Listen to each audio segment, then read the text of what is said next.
بسم اللہ الرحمن الرحیم۔ السلام علیکم ناظرین، سیزن 5 میں خوش آمدید۔ اس کے آغاز میں کائی قبیلے کا منظر سامنے آتا ہے۔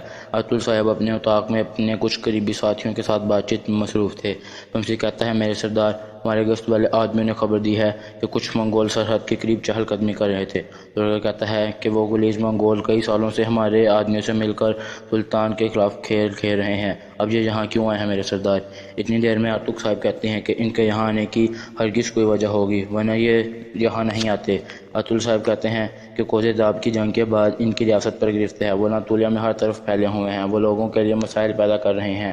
ان زمینوں کو ہم نے اپنی تلواروں سے فتح کیا ہے اور ان کی خوشحالی کے لیے محنت کی ہے۔ سوغت اناطولیہ کا دل ہے، اور جب تک انصاف کے لیے دل دھڑکتا ہے تب تک امید باقی رہے گی۔ منگول یہ بات اچھی طرح جانتے ہیں، اس لیے اب وہ ہمارے دلوں کو نکال کر پھینکیں گے اور ان میں بربادی کرنا چاہیں گے۔ پمسی کہتا ہے، سردار، ان کو آنے دے، ہم ان کا سیسا پلائی دیوار بن کر مقابلہ کریں گے۔ ارطغرل کہتا ہے، احتیاطی تدابیر ضرور لے لینی چاہیے۔ یہ واضح ہے کہ وہ قبیلے میں آئے بغیر واپس نہیں جائیں گے۔ اتنے میں قبیلے کا ڈول بجتا ہے۔ سب لوگ حیرانگی سے داخلی دروازے کی طرف دیکھتے ہیں۔ ایک قافلہ داخل ہو رہا تھا اور کچھ زخمیوں کو لایا جا رہا تھا۔ خیمہ بالا سخت پریشان ہو جاتی ہیں کیونکہ عثمان زخمی حالت میں گھوڑے پر تھا۔ باقی سب لوگ عثمان کو دیکھ کر بھی پریشان ہو جاتے ہیں۔ ارطغرل صاحب اور اس کے دوسرے ساتھی قبیلے کے ڈور کی آواز سنتے ہیں تو اپنے خیمے سے باہر آتے ہیں اور حالات کو دیکھ کر چونک جاتے ہیں۔ عثمان کے سر سے خون بہہ رہا تھا۔ عورت سے ارطغرل صاحب پوچھتے ہیں، کیا ہوا ہے؟ یہ کس نے کیا ہے؟ عورت کہتی ہے، میں کچھ نہیں جانتی۔ یہ کس نے کیا ہے؟ ان پر حملہ ہو رہا تھا جب ہم نے ان کو بچایا ہے۔ عثمان کو گھوڑے سے اتارنے کے بعد ارطغرل صاحب عثمان کو اندر لے جاتے ہیں۔ حکیمہ ارطغرل صاحب کو کہتے ہیں کہ میری دوائیوں والی زنبیل جلدی لے کر خیمے میں پہنچو۔ ارطغرل صاحب عثمان کو مرکزی خیمے کے اندر گدی پر لٹا دیتے ہیں۔ ارطغرل صاحب کچھ دیر معائنہ کرنے کے بعد کہتے ہیں کہ سانس چل رہا ہے لیکن خون بہہ رہا ہے، ہمیں جلد از جلد اس کا خون روکنا ہوگا، اور وہ خون روکنے کی کوشش شروع کر دیتے ہیں۔ اسی دوران کمرے میں زخمی آدمی کا علاج جاری تھا۔ اس کے ساتھ ایک لڑکی اور ایک بچی تھی، اور ساتھ میں ترغت صاحب کھڑے تھے۔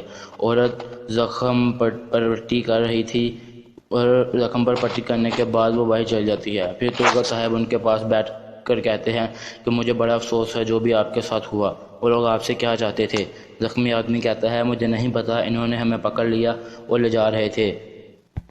پھر اس کے بعد ایک منظر سامنے آتا ہے جب ان کو پکڑ کر لے جایا جا رہا تھا۔ اسی دوران لڑکی پوچھ رہی تھی، آپ ہمارے ساتھ ایسا کیوں کر رہے ہو؟ آپ ہمیں پکڑ کر کہاں لے کے جا رہے ہو؟ ایک آدمی جواب دیتا ہے، یہ بات اپنے باپ سے پوچھو۔ اس لڑکی کا والد کہتا ہے، مجھے نہیں پتا یہ ہمیں کہاں لے کر جا رہے ہیں اور کیوں لے کر جا رہے ہیں۔ وہ آدمی کہتا ہے، دریا گوشت تمہارا منہ کھلوا لے گا، اور اس کو ایک کوڑا مارتا ہے۔ پھر ہمیں دیکھنے کو ملتا ہے کہ دوبارہ کئی قبیلے کا منظر سامنے آتا ہے جہاں وہ آدمی زخمی حالت میں تھا اور ترغت صاحب کو کہتا ہے کہ میرا خیال ہے کہ وہ ہمیں بیچنے کے لیے لے جا رہے تھے۔ ترغت پوچھتا ہے، اور آپ کہاں سے آ رہے تھے؟ آدمی بولتا ہے، ہم نکایا میں اپنے رشتہ داروں کے پاس جا رہے تھے۔ اس کے بعد دوبارہ پچھلا منظر سامنے آتا ہے جہاں ایک آدمی کہتا ہے کہ ہم یہاں آرام کریں گے، اور وہ سب وہاں رک جاتے ہیں۔ اتنی دیر میں عثمان وہاں پہنچتا ہے اور چھپ کر ان کو دیکھتا ہے۔ عثمان جلدی جلدی گھوڑوں کے پاس چلا جاتا ہے۔ چھوٹی لڑکی اس کو دیکھ لیتی ہے اور اپنے والد کو آگاہ کرتی ہے، مگر عثمان ان سب کو چپ رہنے کا اشارہ کرتا ہے، اور عثمان جلدی سے ان کے پاس آ کر ان کی رسی کاٹ دیتا ہے جن کے ساتھ وہ تمام لوگ بندھے تھے، اور ان کو بھاگنے کا اشارہ کرتا ہے۔ وہ سب جنگل کی طرف بھاگنے لگتے ہیں، لیکن آدمی ان کو دیکھ لیتے ہیں۔ جب آدمی ان کے پیچھے بھاگنے لگتے ہیں تو عثمان راستے میں آ کر ان پر تیر چلانا شروع کر دیتا ہے۔ پھر جنگل میں ایک جگہ جا کر وہ رک جاتے ہیں اور عثمان ان کی رسی کاٹ دیتا ہے۔ اتنی دیر میں وہ تمام آدمی وہاں پر پہنچ جاتے ہیں۔ ان آدمیوں کو کمانڈر عثمان کو کہتا ہے، بچے، تم نے غلط لوگوں سے پنگا لیا ہے، اب تم مارے جاؤ گے۔ عثمان کہتا ہے، آؤ دیکھتے ہیں پھر کون مارا جاتا ہے۔ اتنی دیر میں وہ سب لوگ عثمان پر حملہ کر دیتے ہیں اور عثمان زخمی ہو کر گر جاتا ہے۔ اس کے سر سے خون بہنے لگتا ہے جبکہ وہ آدمی اپنی تلوار ہوا میں بلند کرتا ہے۔ اس کے بعد قبیلے کا منظر سامنے آتا ہے۔ عثمان کو قبیلے جانے والی عورت ارطغرل کے خیمے میں موجود تھی اور عثمان بے ہوش تھا۔ حکیم ارطغرل اس کے زخم پر ٹانکے لگا رہے تھے۔ اتنے میں وہ عورت کہتی ہے کہ مجھے اس واقعے کا افسوس ہے۔ ارطغرل اس کی طرف آ کر کہتا ہے، عورت، مجھے یہ بتائیں کہ یہ واقعہ کہاں پیش آیا ہے، اور اس کے بارے میں بھی بتائیں کہ آپ اس کے بارے میں کیا جانتی ہیں۔ یہ واقعہ عورت بتاتی ہے کہ یہ واقعہ کرنا پہاڑی پر پیش آیا ہے۔ اس کے بعد دوبارہ وہی منظر سامنے آتا ہے جہاں وہ آدمی اپنی تلوار ہوا میں بلند کر رہا تھا۔ اس کی گردن میں اچانک ایک تیر آ کر لگتا ہے اور لڑائی شروع ہو جاتی ہے، جس کے بعد وہ عورت عثمان کو دیکھ کر اس کی طرف آتی ہے۔ دوسری لڑکی اس کو بتاتی ہے کہ اس بچے نے ہماری ان سے نجات دلوائی ہے۔ عورت عثمان کو کہتی ہے کہ تھوڑا حوصلہ کرو، تم مجھے بتاؤ کہ تم کون ہو۔ عثمان ایک رک کر بتاتا ہے میں ارطغرل صاحب کا بیٹا عثمان ہوں۔ یہ کہہ کر وہ بے ہوش ہو جاتا ہے۔ اس کے بعد دوبارہ خیمے کا منظر سامنے آتا ہے۔ ارطغرل صاحب پوچھتے ہیں وہ زخمی آدمی کون ہے؟ عورت کہتی ہے وہ تیوطلس ہے، جہاں تک مجھے سمجھ آ رہا ہے وہ اس کو پکڑ کر لے جا رہے تھے اور پھر عثمان نے ان کی جان بچائی۔ دوسری طرف ترک عورت سے پوچھ رہا تھا بتاؤ وہ تمہیں کیوں اغوا کر کے لے جا رہے تھے؟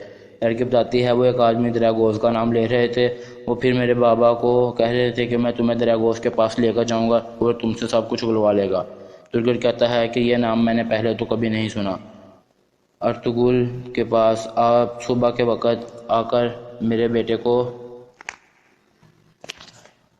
کی جان بچائی ہے، میں آپ کا احسان کبھی نہیں بھولوں گا، اللہ آپ سے اور آپ کے سپاہیوں سے راضی ہو۔ پھر ارطغرل اس عورت سے پوچھتا ہے کہ وہ لوگ کون تھے؟ عورت کہتی ہے وہ عاملہ باس میں تھے، مگر بہت تجربہ کار سپاہی تھے اور لڑائی میں بہت مہارت رکھتے تھے۔ وہ تقریباً کل 8 لوگ تھے، لیکن 2 تیر عثمان کے زخمی سے مر چکے تھے۔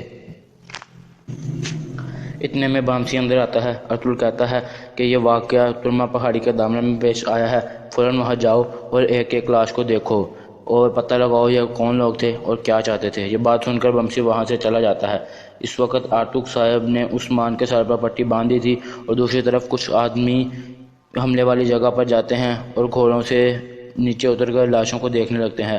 اتنی دیر میں ان کا کمانڈر ایک تیر اٹھاتا ہے جس پر کائی قبیلے کا نشان ہوتا ہے اور یہ دیکھ کر کہتا ہے کائی والے لعنت ہو ان پر، جس کا مطلب تیوطلس ان کے پاس ہے۔ دریاگوز کو اس واقعے کے بارے میں کیسے بتاؤں گا؟ اس کے بعد سوگت شہر کا منظر سامنے آتا ہے۔ ایک آدمی گھنٹی بجا رہا تھا اور کچھ معذور سا دکھائی دے رہا تھا۔ گھنٹی بجا کر وہ باہر چلا جاتا ہے۔ وہاں ایک آدمی اس سے پوچھتا ہے کہ تم کہاں جا رہے ہو؟ وہ بتاتا ہے کہ میں گندم لے کر گاؤں میں جا رہا ہوں۔ ارطغرل صاحب نے کہا تھا کہ 14 تھیلے سرحد کے قریبی گاؤں میں پہنچا دینا اور پھر وہاں سے وہ گندم دوسرے قبیلوں میں تقسیم ہو جائے گی۔ آدمی پوچھتا ہے تم وہ گھنٹی والے ہو؟ میں کچھ بوریاں اپنے گھوڑے پر لاد کے پہاڑوں پر موجود گاؤں میں جا رہا ہوں کیونکہ وہاں راستہ بالکل ٹھیک نہیں ہے۔ دوسرا آدمی کہتا ہے ٹھیک ہے لیکن دیر مت لگانا کیونکہ سراہ میں بہت کام موجود ہے تمہارے لیے۔ دوسری طرف بمسی اپنے سپاہیوں کے ساتھ ترما پہاڑی کے دامن پر پہنچ جاتا ہے۔ اسی دوران وہ گھنٹی والا آدمی جنگل میں جا چکا تھا۔ پھر کچھ دیر بعد بمسی کا قافلہ اس آدمی کے سامنے آ جاتا ہے۔ بمسی آہستہ سے کہتا ہے یہ گھنٹی والا آدمی یہاں کیا کر رہا ہے؟ اور پھر گھنٹی والے آدمی سے پوچھتا ہے تم یہاں کیا کر رہے تھے؟ وہ جواب دیتا ہے پادری صاحب چاہتے تھے کہ میں گندم لے جا کر گاؤں میں تقسیم کر دوں، میں نے تقسیم کر دی ہے اور اب سوگت شہر واپس جا رہا ہوں۔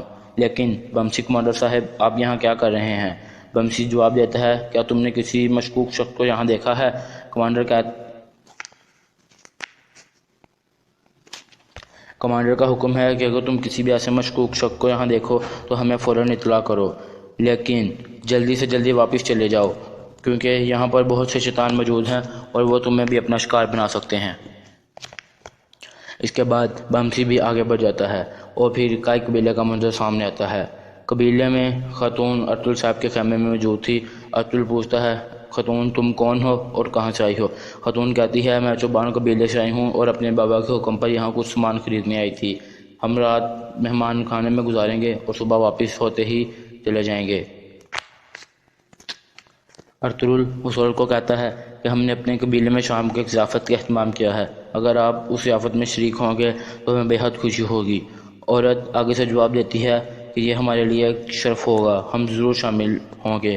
اتنے میں ارطغرل صاحب ارطغرل کو آواز دے کر کہتے ہیں عثمان کو ہوش آ چکا ہے۔ ارطغرل اور تمام قبیلے والے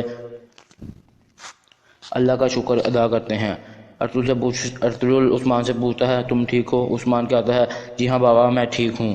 آرتوک صاحب کہتے ہیں اگر شام کو یہ شکار پر جانے کا کہے تو اسے منع مت کیجیے گا کیونکہ یہ بالکل ٹھیک ہے۔ ارطغرل کہتا ہے مجھے بتاؤ عثمان تم وہاں کیا کر رہے تھے اور تم کیوں ڈاکوؤں سے لڑ پڑے۔ عثمان کہتا ہے میں شکار پر گیا تھا تو میں نے ان بے گناہ لوگوں کو دیکھا اور ان کو بچانا چاہتا تھا جیسے آپ نے میری والدہ کو بچایا تھا۔